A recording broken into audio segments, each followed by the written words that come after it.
If you were born in America before 1996, you've likely been exposed to lead because of leaded gasoline, and as a result, you're less intelligent. Wait a minute, I was born before 96, so I'm dumb. But wait, it gets better. We still use it today. So if you were born before today, you're also dumb. Hello everyone and welcome. In this video we are covering the infuriating story of leaded fuel, and there are three main topics we need to cover. First off, we knew it was dangerous from the very beginning, yet we've used it for an entire century. So we started off with ethanol, decided to poison ourselves with lead for 100 years, then we went back to using ethanol. Genius. Second, we are still using it today. Yes, this air right here might have lead in it because I'm not that far from a local airport. Can you hear that sound? That's the sound of leaded fuel.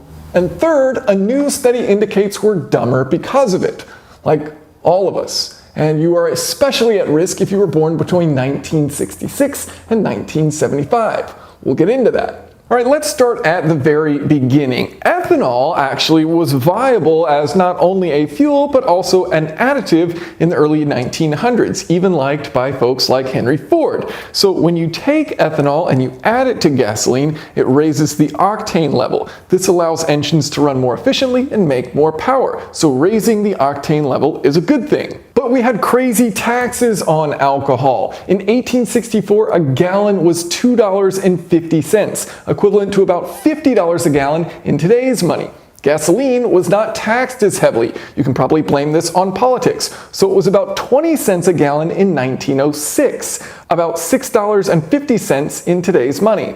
So if alcohol is prohibitively expensive, what can we do? Well, in 1921, a research chemist for General Motors named Thomas Midgley found that when he added TEL, a lead additive, to gasoline, it eliminated knock, meaning the fuel now allowed engines to make more power and run more efficiently. Amazing! So in 1923, it hit the market. Refineries would blend TEL, which they called ethyl fluid, into gasoline before it was distributed to gas stations. So we started using this stuff even though there were immediate signs that lead was a really bad idea. Some examples?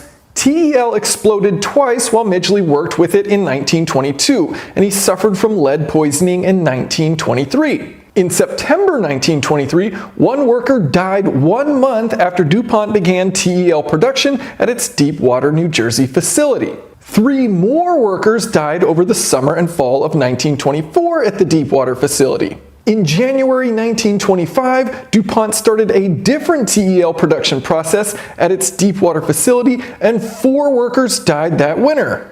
Okay, so people who are coming into contact with this stuff keep dying. And then here's a very telling anecdote. Workers at the Deepwater facility experienced hallucinations so often they called the facility the House of Butterflies. People kept dying from TEL, so in 1924, the state of New Jersey ordered the production of TEL to be shut down. So we stopped making TEL for a hot second, and the US Surgeon General was like, yo, we need a committee to check out the safety of TEL. And in January 1926, the committee found, quote, no good grounds for prohibiting the use of ethyl gasoline. So later that year, lead's back in our gas.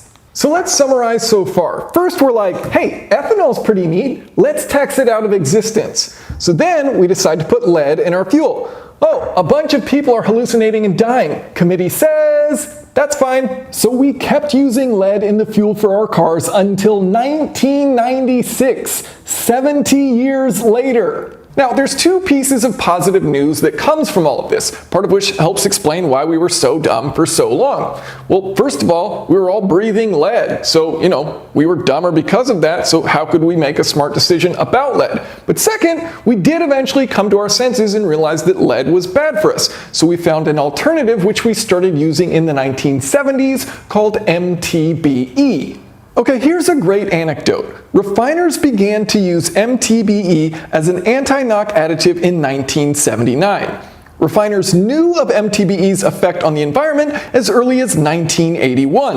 A Shell Oil Company hydrogeologist testified that the ongoing joke inside Shell was that MTBE really stood for, among other things, most things biodegrade easier. So it turns out this MTBE stuff was contaminating water supplies, and it was really difficult to get rid of. So we stopped using it, and once again switched back to ethanol. So today we blend 10% ethanol into our gasoline, partly because it helps raise the octane level, which means our modern engines can run more efficiently and make more power. Alright, summarizing again, we were like, hey, this ethanol stuff's pretty cool. Should we use it? Nah. So then we poisoned ourselves for 70 years. Heck yeah, freedom, baby. And then we went back to using ethanol. So that's it. Case closed, right?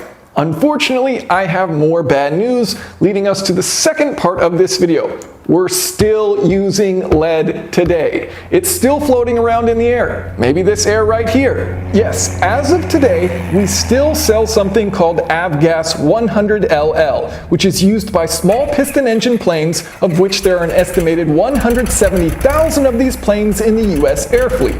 The rationale for continuing to use this fuel is aircraft safety. Which, yeah, I don't want planes falling out of the sky either, but why are we using safety as an excuse for the pilots, but not for the millions of people being poisoned by the fuel? Folks, your captain speaking. In the event of an emergency, oxygen masks will be dropped.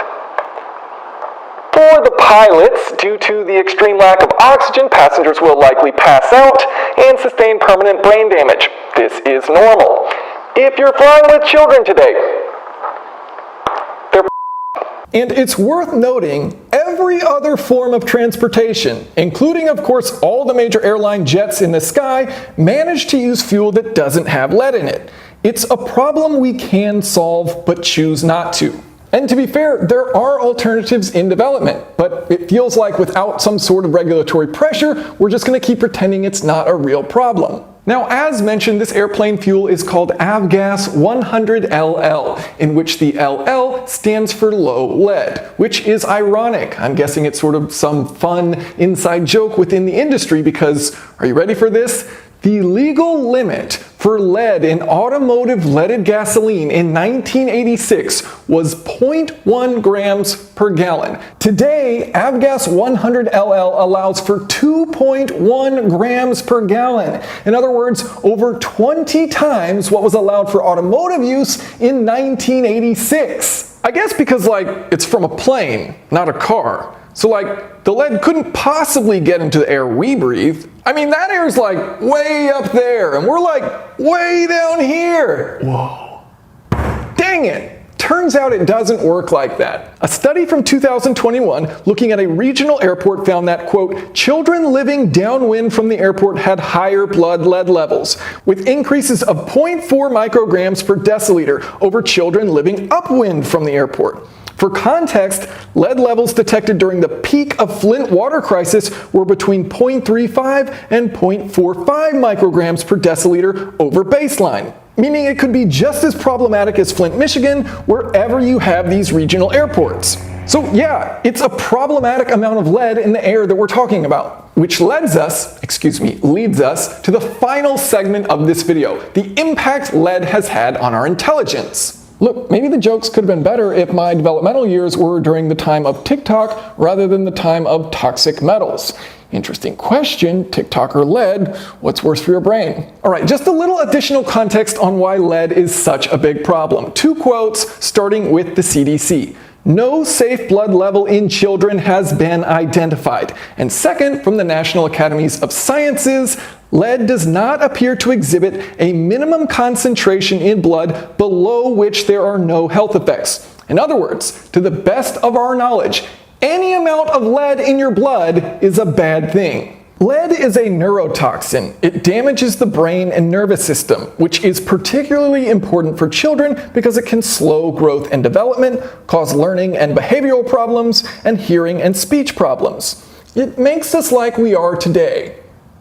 Dumb. And I mean that literally. A recent study out of Duke and Florida State found that half of the US population had been exposed to adverse levels of lead in early childhood. Okay, so here's where things are slightly confusing, so allow me to clarify. To the best of our knowledge, any amount of lead in your blood is a bad thing, but the CDC defines a blood lead reference level of 5 micrograms per deciliter. Basically, this is cause for clinical concern. So remember when I mentioned things being particularly problematic for those born between 1966 and 1975? This Duke study found that 100% of the US population born between those years had childhood blood levels above 5 micrograms per deciliter.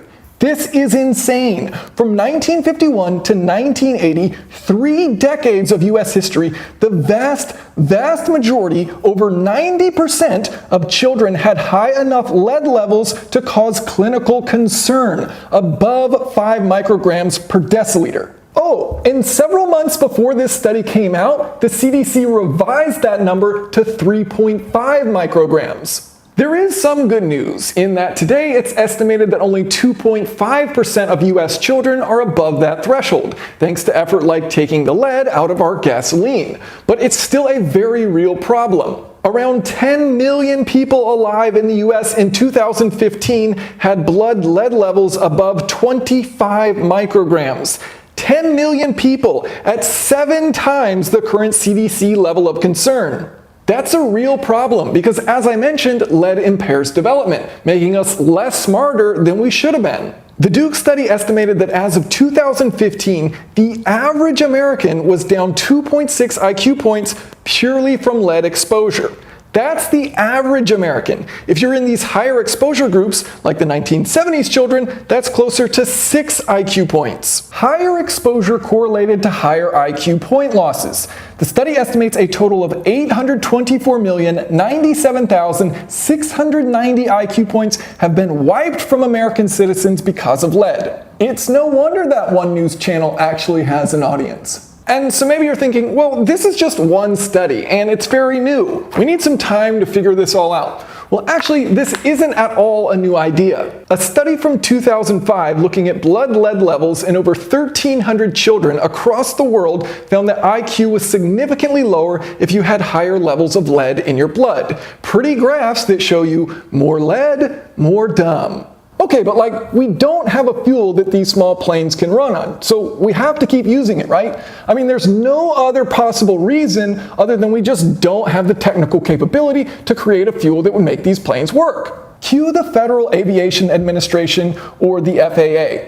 At present, there are no regulations that apply to emissions from aircraft that use leaded fuel. No regulations.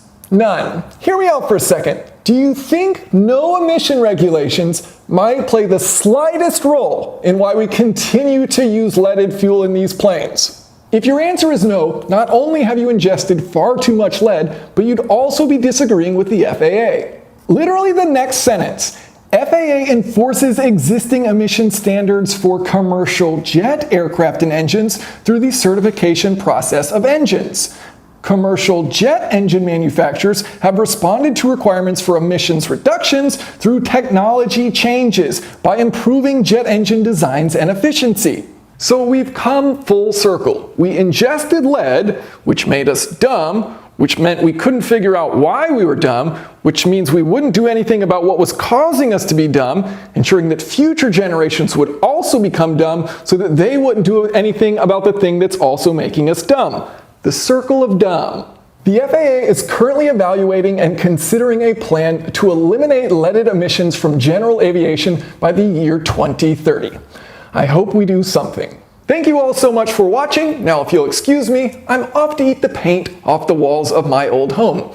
It has this metallic flavor that just helps me forget things.